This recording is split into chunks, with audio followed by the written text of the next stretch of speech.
is alive or everything is dead. Right. Yeah, exactly. What does that mean? That's something that's something I picked it up. I was reading up, and I picked it up. I was reading, and then I come to that conclusion that, since we all made our cells, cells are neither alive nor dead. And then I kind of read Sam Harris's book. What was the name of this book? Where he contradicted the illusion of free choice, where he mentioned that there is no such thing as, will. That whole free will argument. Yeah. That goes the free will many argument. holes, yes. So that goes out of the picture as well. So that means if we do not have a willpower, and if we are made of cells, basically, who are reproducing, essentially, are we alive or are we dead? Does it mean that everything is alive in our universe and everything is dead somewhere in the middle? So does it make any sense? It's a stupid thought, it might be, but that's the conclusion I came up with. I don't know if not having a will, let's say I don't, I think I do have a will because I want things, right? Isn't that just what will is, when you will things, right? But let's say sure that it is your that I want a thing? Yeah. Have you ever needed to pee? I mean, yeah, you want to pee, and I think you're pretty sure. Right? Yeah, that's an argument as well. It's a valid argument. Boom! Free will argument. Nailed it. Free will argument. But we have a will. The question of where it comes from, and whether or not. But the point is, like, for example, a plant. Let's take a plant. As far as we're aware, the things that the things that go into a human being having what we would call desires, or whatever you want to label them, would not apply to a plant. Plants, we say, are alive. They grow, right? They reproduce. They certainly interact with the environment. Whether or not, they have anything that we would call like desires, we have no reason to suspect that they do, because the function of desire, as we understand it, they don't have those mechanisms.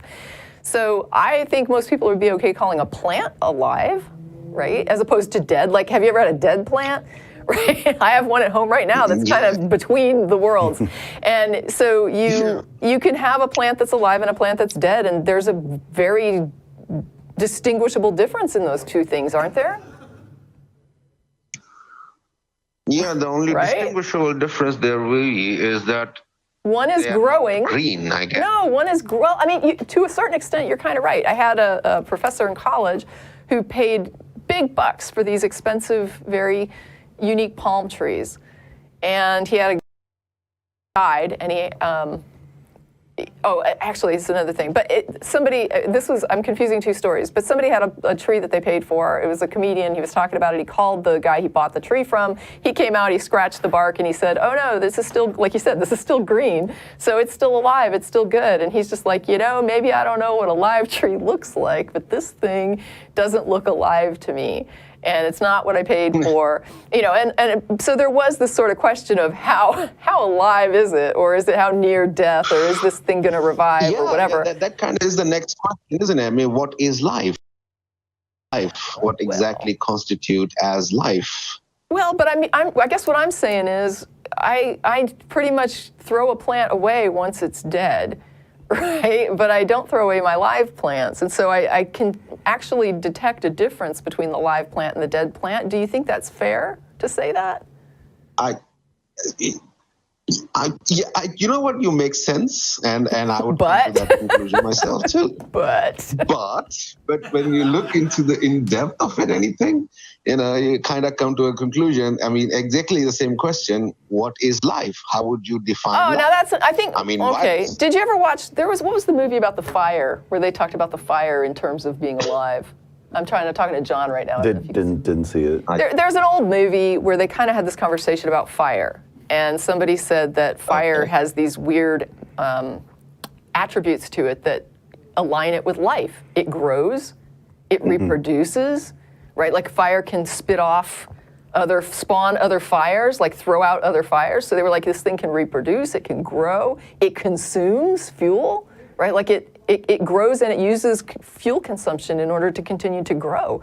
And they were making the point that fire shares a lot of commonalities with things that we consider to be alive. So there are these weird metrics that you can look at and say, you know, does it reproduce? Does it have the capacity to reproduce? Does it have a capacity to interact in some way? Does it have a capacity? Is there like you said, DNA, is there cellular stuff going on that is generating energy? Is it taking in fuel and then generating more of itself, or continuing itself in some way from a chemical perspective in order to keep going, as opposed to, like, for example, a rock, which isn't really alive or dead. It's just an object, right? We don't consider it to be anything that would even have the capacity to be labeled alive or dead, because you have to kind of have life as a capacity to be considered dead at some point, which would be no longer functioning in the ways that we generally consider alive. Now, I might be missing some nuance, and there might be some other argument here that I'm not, because this is the first time I've kind of been approached with this. But my thought is just simply, I'm an atheist, so I'm going to come up with these kind of questions when no other theist could possibly ask you these questions. Well, I mean, don't you think that there's a point where you're going to cease? Yeah, you know what? Right? I don't think that means anything to me. Well, it doesn't have to mean anything, but there will be a point where that thing that you call cool fan isn't around anymore. You know what? There is a difference between cool fan and the fan that I was referring to, and I use that cool fan thing because I have a very cool fan on my ceiling. Oh, that's even better. It is a double entendre. I don't know. Do you have thoughts on this, John? I feel like I'm talking over you, and I got in trouble for that last time. And I don't want people to hate me, so talk. They don't hate you. Talk. What do I have to say about? What is the difference between life and death? I don't know. I mean, the first thought that popped into my head was that parrot's not dead; he's resting. Yeah. How do you determine if something's not alive anymore? Sometimes it's more obvious than others. I guess it starts to. Let me give you a short story, and let me see if it makes any sense. Okay. Okay. You see, let's assume there is a blind guy. Okay.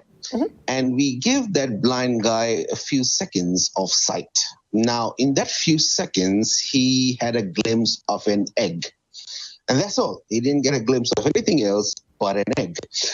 Now, for him, once he got the glimpse of an egg, everything that he described is according to that egg, because that he had the only thing that he had a glimpse of was an egg. So for him, everything was egg, right? According to he sees it, he would describe everything as bigger or smaller than an egg. He would describe the diameter according to an egg that he has seen.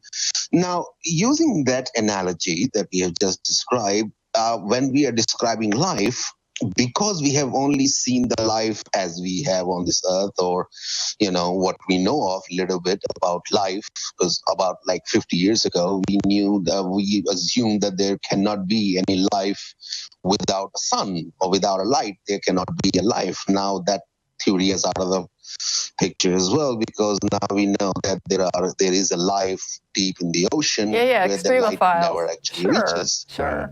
Exactly. So, I mean, our whole definition of life turned onto his head, because what we know as life is what we can observe, and that's it. And if we take a step out of it, if we try to, we can't really, because we have no idea if we can't be alive anywhere else in any other shape or in any other form. So, wouldn't that be fair to say that it's just ongoing process? I think it's fair to say, but I also think, for example, that we define cake by our experience of cake. You know what I mean? And we define hair by our experience of hair.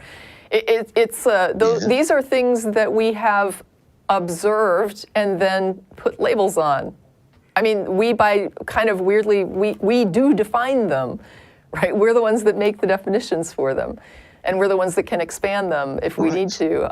But yes, I mean, ultimately, when you're saying this is all we're able to define, it's like, well, yeah, we can only define what we observe, right? We can only label what we observe. What else would we label? Right? It's like they used to define when somebody died. They used to define when somebody died as when they stopped breathing, and then, or is it your heartbeat, and then they could detect brain activity, and then maybe that's when you define death. It just depends on what you can observe and what you can measure, and what you can observe. Yeah. So yeah, I guess for I'm concerned, maybe I'm taking a step further. Maybe I'm just what I'm saying is that, is life and death is just a continuation of this universe. I think you need to get yourself some corpses and stitch them together and wait for some lightning. I think you might be onto something. Did that. I called that wife the last time. All right, this call is done. We're gonna go. We've got a couple more people waiting in just a few minutes. So I appreciate it. It was a lot of fun, if nothing else. Cool fan. Yeah. Nice. Pleasure is talking to you. It was a pleasure. Okay, Tracie, I really like you, and I think you're awesome. Keep up the good work. All right. Well, thank you for your call. Okay. Bye-bye.